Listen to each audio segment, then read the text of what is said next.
Hello po mga kalingap. Hi mga kalangga. Please support Trending Pia. Thank you. Oh.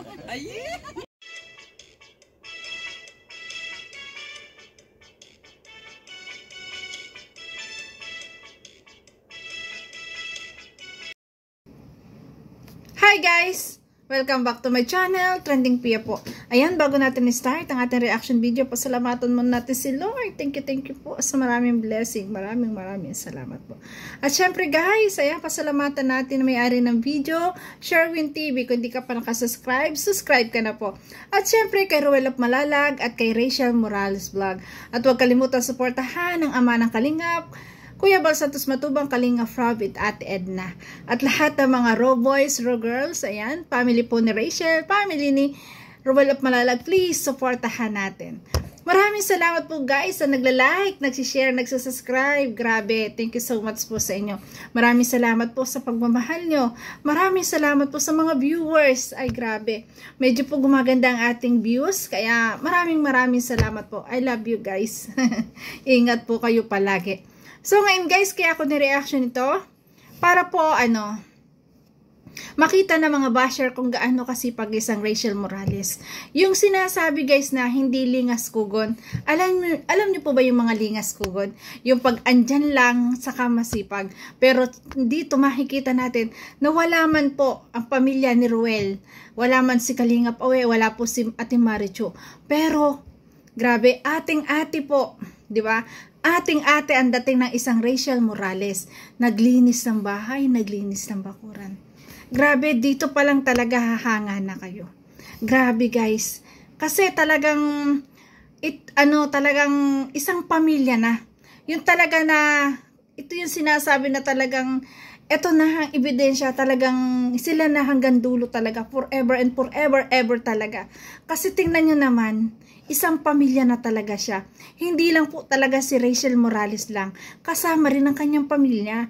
Sa pagmamahal niya sa pamilya ni Ruel, kasama niya yung pamilya. At ganun din po ang pamilya ni Ruel of Malalag, kasama rin niya sa pagmamahal niya kay Rachel. Di ba? Ang pamilya Morales. Mahal ng Kalingap ng Matubang family at Morales family, both nagmamahalan. Di ba? Yun yung napakaganda po talaga sa isang relasyon.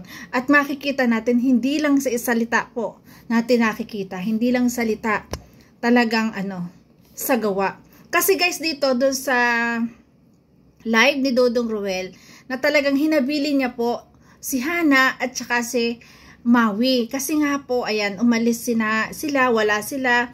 Sina Kalingap Awe, wala din. Diba nagkaroon nga dito na binato yung kubo? Sabi nga ni Rachel, ang nga nila na doon tutulog, 'di ba? Nung unang mga araw doon tutulog sila Maui sa bahay ni na Rachel. At the end, ito yatang araw na to, dito naman sila naman ang dumayot dito tumulog.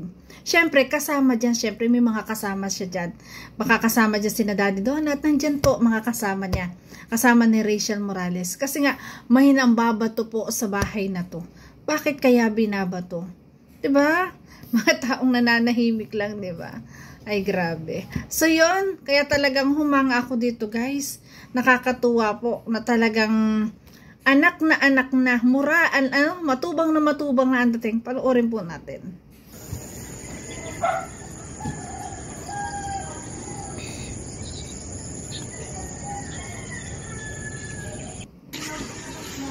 Ayan. Yan, nagkape sila. Kape muna po tayo dito sa kubo.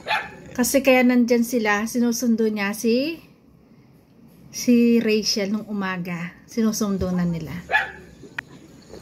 O sinundo na din dyan sila rin natulog yata. Hindi ko lang po alam. Punta tayo kay Dudang ng black coffee. Yan, nandyan si Dudang. Diba? Magkakasama sila dyan. Sipag naman ni Nini, ay no, naglilinis. Yun, yun ang sinasabi ko guys. Wala man sina Kalingap Awe, wala man sina Ate Marichu. Ayan, nandyan ang kanilang manugang. Na si Rachel.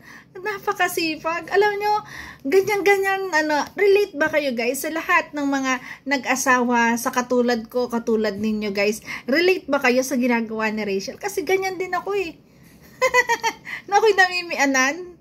Diba? Ganyan din ako. Masipag din ako, maagang gumising. Talaga ako'y naglilinis. Ayoko ba yung ano, yung magiging pabigat ako? Ayoko ba nung sabit? Yung sampit na nga lang ako, puproblemahin pa ako. Ayoko po ng ganun. 'Di ba? Itong si Rachel, nakakatuwa kasi yun din yung kaugalian niya na talagang naglilinis siya. At hindi na iba talaga sa kanya ang pamilya. At hindi lang yung pamilya, itong bahay. Inaalagaan niya yung bahay, talagang nililinisan niya. Yan po talaga ang likas na malilinis. Ganun po talaga. Kahit saan pumunta, lalo't ganyan kina Ruel, maglilinis at maglilinis talaga. Kasi po ang mga taong malilinis, ang mga tao na masisipag, makita lang nilang madumi, lilinisin yan. Di ba? Grabe. At syempre nga, yan, matubang na yan. Ay, galing. Sipag talaga. Kita mo na lang sa pag-ano ng walis mga taong masipag, di ba? Grabe. So, ayan. Kapi-kapi muna po tayo. Sherwin TV, tuwan-tuwa. Sa sipag nga daw. Ay, grabe. Saan yata, nanguhuli yata ng ano dun, ng manok. Ayan. Nandiyan si Tatay Risa. Ano? Diba? Nakalabas pala yung ano. Pinapasok ng Tatay Risa ng mga manok. Diba? Grabe. Daming alagang manok ni Kuya Uy, oh.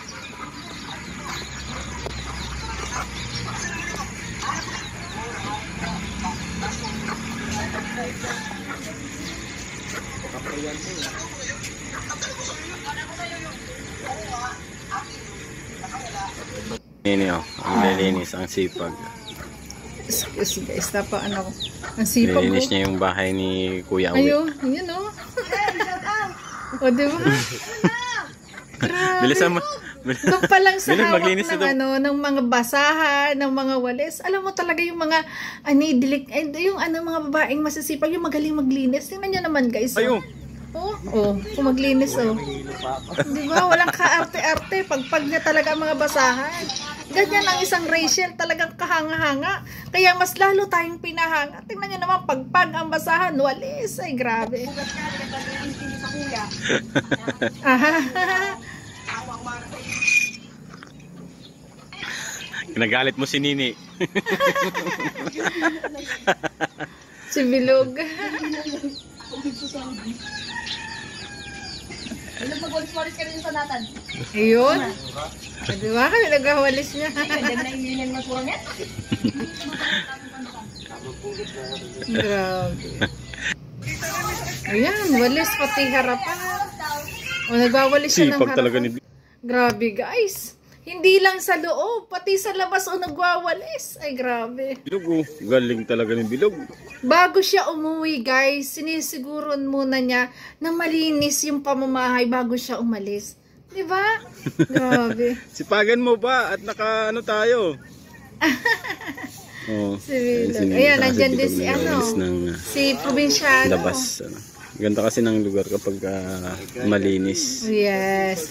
At sa mga taong masisipag, pag nakita marumi, ang sakit sa paningin niyan. Sipag talaga ni Bilog sa kanini. Oh. Grabe. Parang ano lang, parang magnanay lang. Ay, grabe. Alis-alis. Diba?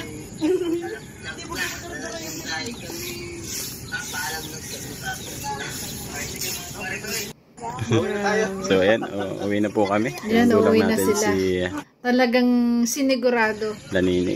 Oh, yan. Tara, Sinundo si na Rachel ng umaga. Grabe, nakakatuwa po ang isang Rachel Morales na talagang ano guys, ang napanood ko pa yung live nito ng umaga. Sabi nga niya,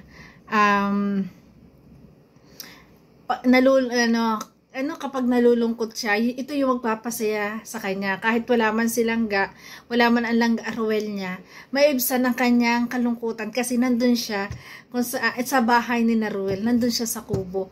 Nagiging maluwag din yung kanyang nawawala-wala yung kanyang pagka-miss kay Langga Ruel. Ayan.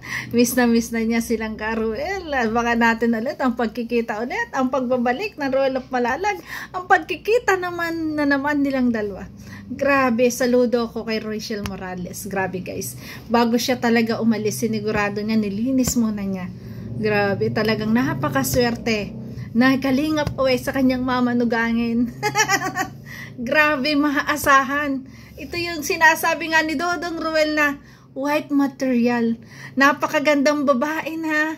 Grabe, napakagandang babae na. Masipag pa.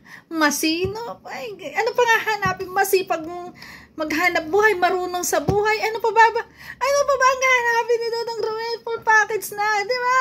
So, ayan. Grabe, saludo ako, Rachel Morales. Grabe. Ang sipag mo, bunso.